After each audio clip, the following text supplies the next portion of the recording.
Stephen, your initial thoughts, Toulouse, Connacht and Montpellier. Yeah, I mean, clearly every team in that competition was very difficult. We had the reigning French champions last year, and we've got the reigning French champions this year as well. So we know they're going to be difficult. I think some fantastic trips there for the supporters. South of France, Galway is always a fantastic trip as well. I think from a playing perspective, I think we're pragmatic about it. Always going to be difficult, but look, I think our home record at Kingsholm is fantastic.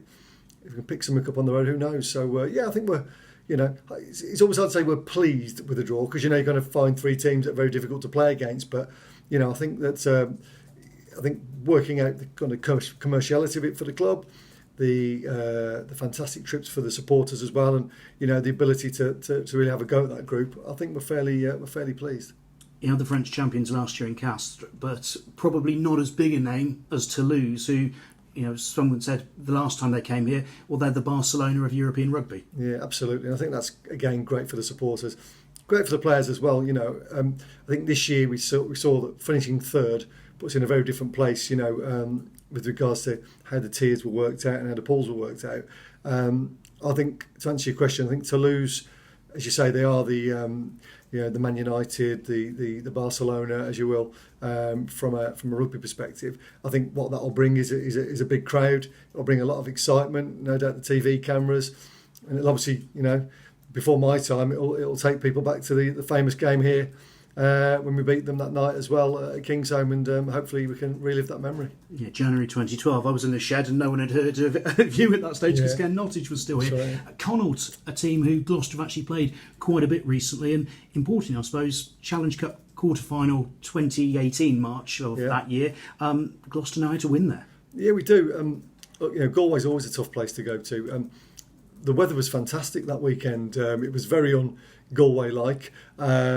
But Paddy McAllister will be coming back to Kingsholm as well, so it'd be good to say hi to Paddy. But yeah, we've played Connacht a few times. We played him in the playoffs as well from the Challenge Cup a few years ago.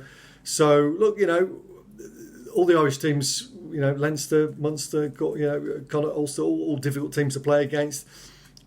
I look at myself from their perspective as well, and I think be a few teams that we're hoping to avoid Gloucester, the team that we pulled together as well. So I think all the teams are difficult, but again, Connacht will be a tough one.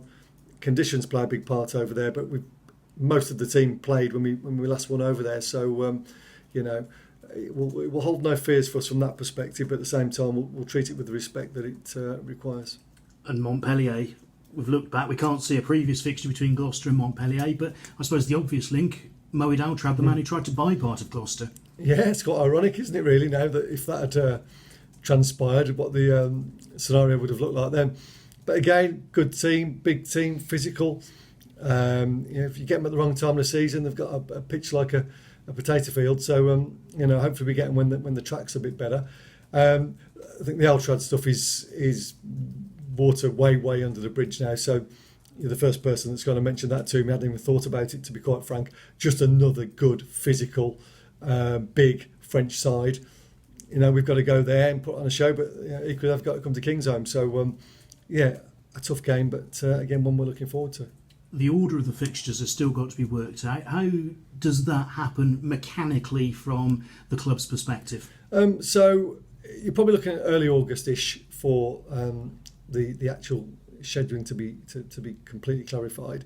The TV companies get hold of them first and work out what they want to do. We put our own preferences in place as well. Again, that could be around scheduling, around travelling, for example. So you could arguably say, would you prefer the more local of the three fixtures around Christmas, the back-to-back, potentially, as we did with Munster previously. But these are requests. You might get them 50% of the time. And so the schedules will come out, the requests will be taken into account, and then we'll be told, once we're told, we're told. There'll be no Thursday night games anymore, which is good. Hopefully we can avoid two unpopular times. I'd imagine that Gloucester-Toulouse would be one that the cameras would be hopefully putting as a fairly prime game, but there's some other good groups out there with big games as well. So hopefully fans can start finalising their travel arrangements from kind of start to mid-August. 2 trips to France coming up. Any second thoughts on leaving the club and your role as chief executive, you don't want to miss out on those? Absolutely, yeah. And well, to be honest with you, my family are from the west of Ireland, so I think I'll do the Connacht trip anyway. No, look, it's great. I mean, it hasn't dampened any spirits. We were all watching the draw. You know, we all had our favourites who we'd like to have drawn. I had in my own mind, I thought, come on, let's get Bath down here for a European game. That'd be fantastic for the fans. Or even at one of the Welsh, you know, trying to get the Ospreys across. But I think the draw's brilliant, and you know, I'll be cheering the team on when I can get down here next year anyway. And I definitely fancy one of those. I won't be able to get the brownie points for 3, but I definitely fancy one of those trips. So probably Toulouse or Galway. But if Galway falls at the right time, I think that might be the one. Obviously, this is the first time we've spoken to you since your impending departure was announced. How are you involved in the search for the successor? What's the sort of the time frames between it? Because it's the sort of role which needs a handover, isn't it? Yeah, absolutely. No, I'm not involved in the successor. I've offered my services, but I'll be here till you know, myself and Martin have decided it's the right time. I expect it to be a couple of months. You know, signing off budgets for next year, sorting out the salary cap. There's a number of projects that are ongoing at the moment around what we're going to try and do on a match day at Kingsholm here. Capital expenditure projects at Kingsholm and at Hartpury. So there's no fire. We don't need to rush off and start doing things. So I would hope that a short handover to somebody in the next couple of months would be about right, and then obviously hopefully armed with the information that the next he or she needs, the club can continue to move from strength to strength. And on a personal note, have you been inundated with offers for future jobs? I think inundated would be overstating it. Yeah, I've had people approach me about various things, both inside and outside of sport.